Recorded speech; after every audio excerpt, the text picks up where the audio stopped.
Now, I always love my trips, but this one's a little bit more special because it's my first international solo trip and we're touching down in Amsterdam. One thing I'm always looking forward to when I go to a new place is seeing how their airport is. And I quite like this one, the Schiphol airport here in Amsterdam. It's actually my first time checking a bag. I usually only stay to my carry-ons, but especially since I'm going to be here in cold weather, I definitely need the extra space for jackets and jeans and stuff like that. I just checked into my hotel in the Netherlands. I'm staying a little bit outside of Amsterdam by the airport. I don't know if it's still considered Amsterdam. It's around noon right now, so I still have pretty much a full day to be able to do stuff.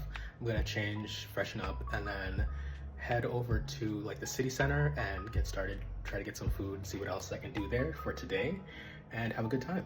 I landed here in like a cardigan and it was much colder than I was expecting, so I definitely had to change.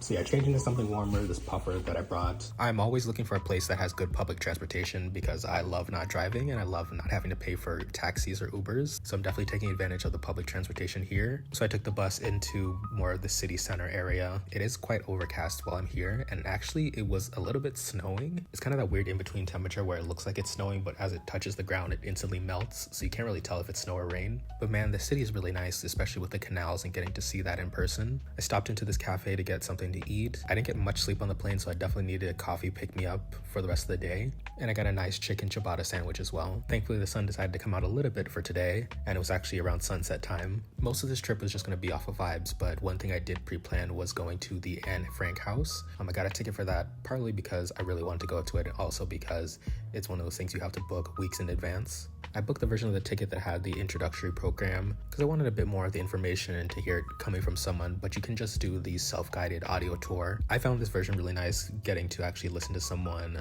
tell me about the history and learn it that way instead. But I did get to actually walk through the house that Anne Frank and her family were hiding in for that time, but you can't actually film or take any pictures in that part of the tour. I highly recommend it if you come to Amsterdam. It's a must-see. Just seeing the similarities between that time and now and seeing the way some parts of history are repeating itself, it's a lot.